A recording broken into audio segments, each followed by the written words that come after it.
नमस्कार मित्रांनो, आपले स्वागत आहे आपल्या हक्काच्या चॅनलवर द डेली पल्सवर. मी सचिन संघवी. मित्रांनो, सर्वात आधी स्वर्गीय जगतरावजी सोनवणे व स्वर्गीय पंतप्रधान राजीवजी गांधी यांना श्रद्धांजली वाहतो. व आज त्यांचा विषय मी का करत आहे याचे तुम्हाला पूर्ण व्हिडिओ बघितल्यास नक्कीच कळेल. माझी कळकळीची विनंती आहे, पूर्ण व्हिडिओ नक्की बघा. मित्रांनो, मंत्री, मुख्यमंत्री, प्रधानमंत्री ही पदे फार महत्त्वाची आहेत. ही पदे धारण केल्यानंतर कोणत्याही व्यक्तीने आपल्या जबाबदारीचे भान ठेवले पाहिजे आणि सामाजिक दायित्वाची तीव्र जाणीव त्यांना असलीच पाहिजे. ही पदे शोभेची नाहीत, ती अत्यंत प्रतिष्ठेची आहेत. ही प्रतिष्ठा दायित्वाच्या संदर्भात आहेत. या पदावरील व्यक्तींनी कसे वागावे, कोणते पथ्य पाळावे, सभ्यतेच्या कोणत्या मर्यादा पाळाव्यात याचे काही संकेत ठरलेले आहेत. राजशिष्टाचाराची चौकट निश्चित करण्यात आलेली आहे. ही पथ्ये व संकेत पाळण्याचे कारण कोणाला वाटत नसेल तर त्यांनी मंत्रिपद, मुख्यमंत्रीपद, प्रधानमंत्रीपद धारण करूच नये. राष्ट्रहिताचा प्रश्न या पदांशी निगडीत आहे, हे कधीही विसरता कामा नये. मित्रांनो, सरपंच देशमुख यांच्या निर्गुण हत्येनंतर खरं तर बीड जिल्ह्यातील जंगलराज संपूर्ण देशासमोर आलाय. कोण हा वाल्मिक कराड? एक फालतू माणूस. गोपीनाथ मुंडेंच्या घरगडी असताना त्याच्यातल्या महत्वाकांक्षा जागल्यात.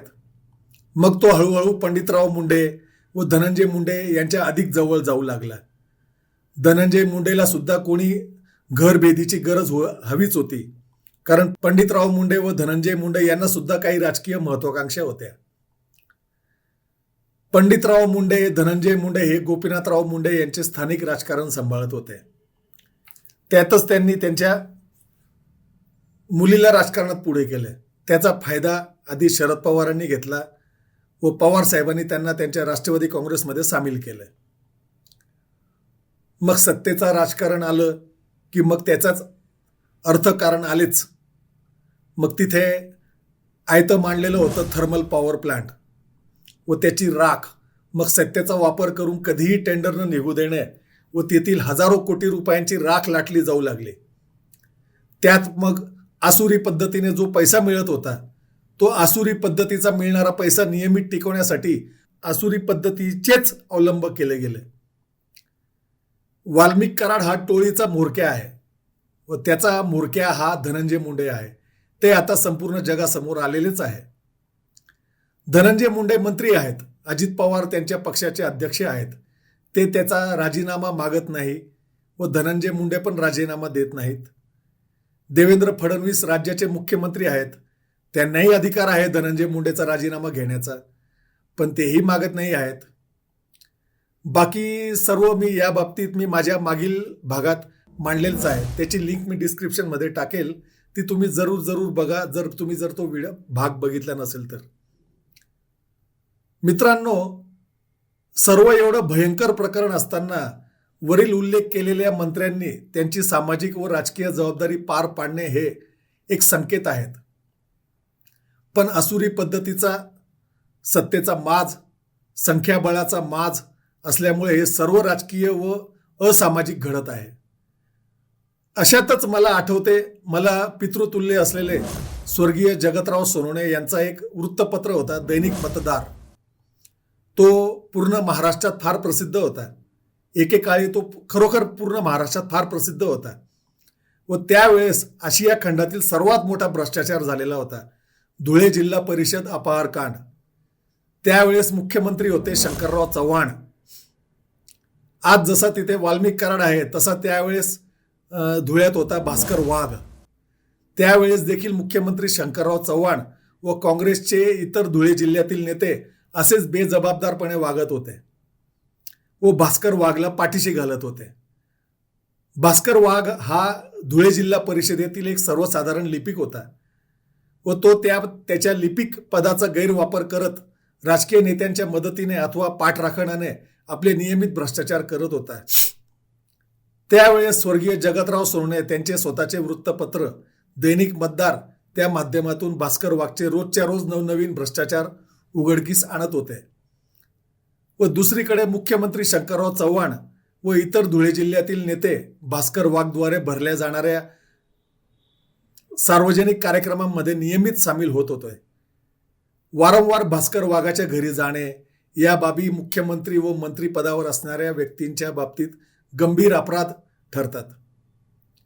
मुख्यमंत्री वाघाच्या निवासस्थानी प्रवणानंद स्वामींना भेटण्यासाठी गेले, म्हणे ते स्वामींचे शिष्य होते. ही भेट पूर्वनियोजित नव्हती. शासकीय कार्यक्रमात तिचा समावेश नव्हता. जिल्हाधिकारी व पोलीस अधिकारी यांनी वाघाच्या विरोधात असलेल्या तक्रारीची कल्पना मुख्यमंत्री व मंत्र्यांना दिली होती. वाघाच्या चौकशीचे आदेश मुख्यमंत्र्यांनी 2 महिन्यापूर्वीच दिले होते. तरी मुख्यमंत्र्यांनी संशयित आरोपीच्या निवासस्थानी का जावे? मुख्यमंत्री गेले म्हणून इतर मंत्री, आमदार, स्थानिक पुढारी व शासकीय अधिकारी गेले. ते तिथे वारंवार जाऊ लागलेत. स्वामींची भेट सार्वजनिक ठिकाणी पण होऊ शकते, पण नाही. स्वामींच्या भेटीशी चव्हाणांचं वैयक्तिक हित व समाधान व मानसिक निगडीत असू शकते. समाजाचं हित निश्चितच निगडीत असू शकत नाही. समाजहित दृष्टीआड करणे मुख्यमंत्र्यांबाबत क्षम्य ठरू शकतं का? मुख्यमंत्र्यांनी प्राधान्य कोणास द्यावे? वैयक्तिक इच्छा आकांक्षांना की व्यापक सामाजिक हिताला? स्वामींची भेट घेणे घटनेच्या कलम 21 खाली अपरिहार्य होते का? अशी काही परिस्थिती निर्माण झाली होती काय? अशी कोणतीही परिस्थिती नव्हती. मुख्यमंत्र्यांची ही खाजगी भेट अक्षम्य ठरते. नैतिकतेचा विचार मी करतच नाही, कारण या महान नेत्यांची भाषा नैतिकतेची नाहीच, युक्तिवादाची राहिली आहे. म्हणून मुख्यमंत्र्यांची ही भेट राजशिष्टाचाराचा भंग करणारी, कायद्याच्या पार्श्वभूमीवर गुन्हेगाराला संरक्षण देणारीच होती. संशयास्पद व्यवहार असणाऱ्या गुंडगिरींचा अवलंब करणाऱ्या व्यक्तीच्या निवासस्थानी जाणे जाणतेपणाने हा गुन्हेगारी ठरतो. मुख्यमंत्री चव्हाणांनी हा गुन्हा केला. त्यांच्या गुन्ह्याला विषारी फळे आली. चव्हाण मुख्यमंत्र्यांसारखे वागले असते, पदाच्या दायित्वाचे भान ठेवले असते, सार्वजनिक हिताची जाणीव ठेवली असती तर त्यांच्या वैयक्तिक लाभ झाला नसता, परंतु सरकारचे कोट्यावधी रुपये बुडाले नसते. तोच प्रणवानंद स्वामी धार्मिकतेच्या नावाखाली कन्नड तालुक्यात कालीमठ नावाने त्याने एक मंदिर बांधले होते. तेथे त्या मंदिराच्या तळघरात ब्लू फिल्म व सेक्स स्कॅन्डल चालवत होता व अशा व्यक्तीला महाराष्ट्रातील सरकारी तंत्र पाठीशी घालत होते. एके दिवशी भास्कर वाघच्या गुंडांनी जगतरावजी सोनवणे यांना धुळ्यातील मोठ्या पुलावर घेरले. त्यांचे शरीर काळ्या रंगाने माखले. जगतरावजी सोनवणे मग त्यानंतर तडक दिल्लीला गेलेत. त्यावेळेस भारताचे पंतप्रधान होते स्वर्गीय राजीव गांधी. त्यांनी भेटायची वेळ मागितली. राजीव गांधींनी त्यांना भेटण्यास वेळही दिली.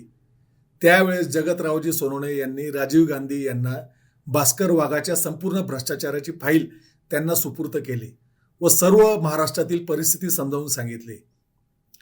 महाराष्ट्राचे मुख्यमंत्री व इतर मंत्री व कसे राजकीय नेते त्याला पाठीशी घालत आहे हे त्यांना स्पष्टपणे सांगितले. त्यानंतर जगतरावजी सोनवणे परत धुळ्याला रेल्वेद्वारे यायला निघाले.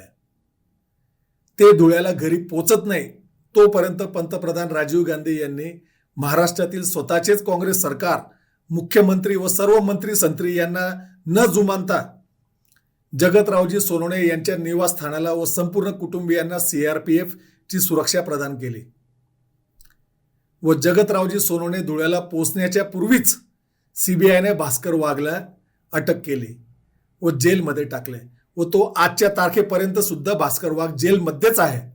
ही 1991ची घटना आणि आजपर्यंत तो भास्कर वाघ जेलमध्येच आहे मित्रांनो.